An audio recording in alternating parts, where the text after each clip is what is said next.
I thought it would be a good idea today, since I am refusing to go outside in this weather, to have an inside day and maybe go over some garden terminology for beginner gardeners.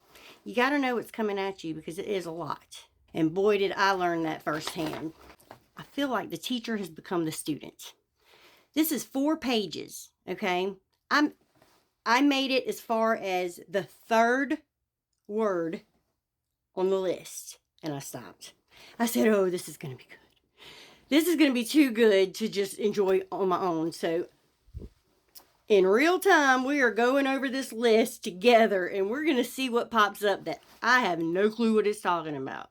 Annual is a plant that completes its life cycle in one growing season. So you plant it, it does its thing, and when it gets cold, it's gone. Next spring, you got to do it again. Perennial, my specialty, is a plant that comes back year after year from the same root system. Usually from a much bigger root system that you have to divide, but we'll get into that later. Biennial, a plant that grows foliage the first year and flowers the second year. Could have given me an example. I have to get the garden Bible out. Because what? I'm Googling this. It is not in here. A good example of a biennial plant is the carrot. It completes its life cycle in 2 years. In the first year, it grows leaves and a root. And then, after winter, it produces seeds before dying. Tender perennial.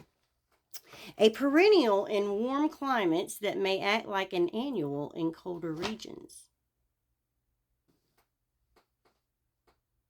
A great example of a tender perennial is the dahlia. These plants are perennials that thrive in warm climates, but they can't survive winter frosts in colder areas.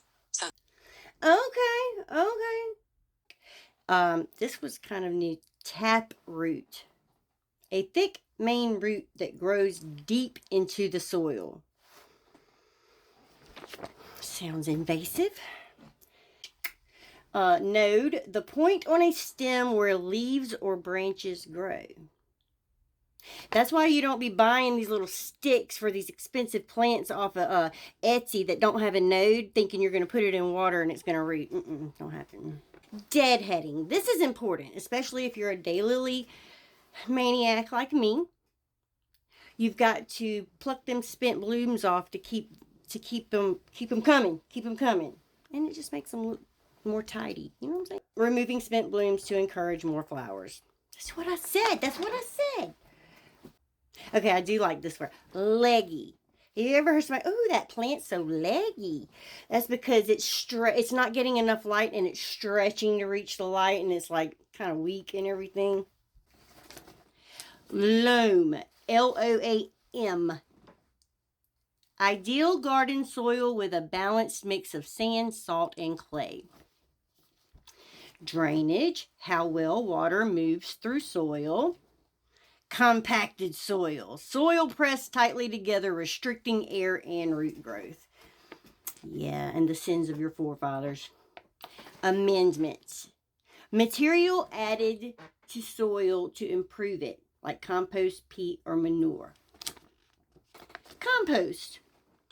Decomposed organic matter used to enrich soil. Mulch. Material placed on top of soil to retain moisture and suppress weeds. And also, it keeps disease down, because when it rains, if there's disease around the bottom of the plant, it'll splash up on the leaves. That mulch kind of keeps that from happening. Worm castings. This is the stuff you buy plant people for Christmas and they love you, okay? It's worm poop. Nutrient-rich waste produced by earthworms. Full sun. 6 to 8 hours of direct sun a day. Partial sun and partial shade is 3 to 6 hours of sun per day. Full shade is less than 3 hours of direct sunlight. Hardening off. Gradually acclimating indoor seedlings to outdoor conditions. Baby, it ain't just for seedlings. My first year, having grow lights all winter long, oh, they all burnt. They didn't all die, but boy, they looked bad. Let's see, microclimate. A small area with slightly different growing conditions than the surrounding space, like your greenhouse. Germination. When a seed begins to sprout. Direct sow. Planting seeds directly into garden soil. That means you're not starting them indoors, you're just out there willy-nilly. Seedling, a young plant grown from seed. Division, separating a mature plant into smaller sections to replant. Bare root, a dormant plant sowed without soil around its roots. They don't have to be dormant. On page 3, bulb, an underground storage structure that grows into a plant like tulips or daffodils. Tuber, a thick underground stem like dahlias or elephant ears. Rhizome, a horizontal underground stem like an iris. I feel like that is a very poor definition. A rhizome is ugly for one thing, and they don't go deep in the ground. They go outwards. They're kind of shallow. Gingers, irises. Pruning, cutting back parts of a plant to improve health or shape. Health mainly because you need airflow through there. Top dressing. Okay, I'm going to admit this one I didn't know. Compost or nutrients to the surface of a soil. Overwintering, helping plants survive through the winter. Why is that funny to me? Thinning, removing extra seedlings to allow proper spacing. Spacing, distance between plants for proper growth and airflow. Let me tell you about spacing. A good rule of thumb with anything, be sure you can get a lawnmower in between them. Border garden, a garden planted along edges or fences. Raised bed, a garden bed elevated above ground level. Just nuggets of wisdom going on here. I feel like I under-delivered. I just went ahead and found me some more stuff to kind of give you a little bit more of a filler of words you're going to hear, okay? Okay, so first word. And a lot of these, when I became 7 years ago when I started, I didn't know any. I was overwhelmed. Blood meal. It is a fertilizer. It provides nitrogen, okay? Bone meal is a fertilizer. It provides phosphorus and calcium. Chicken manure rotted. That means it ain't fresh, okay? Chicken manure is an amendment fertilizer, and it adds organic matter, provides nitrogen, phosphorus, and potassium. Cottonseed meal. Never heard of this. Fertilizer. Provides nitrogen, phosphorus, and potassium. So why don't we just go with cottonseed meal? Is it expensive? I have questions. Okay. Fish meal. Fertilizer provides nitrogen and phosphorus only. Let's see what else. Horse manure rotted. Amendment fertilizer adds organic matter, provides nitrogen, phosphorus, potassium, and trace elements. See, that's why I knew I liked horse manure more than any other manure. Limestone. Amendment raises pH, provides calcium and magnesium. Also called ground limestone. Dolomitic limestone.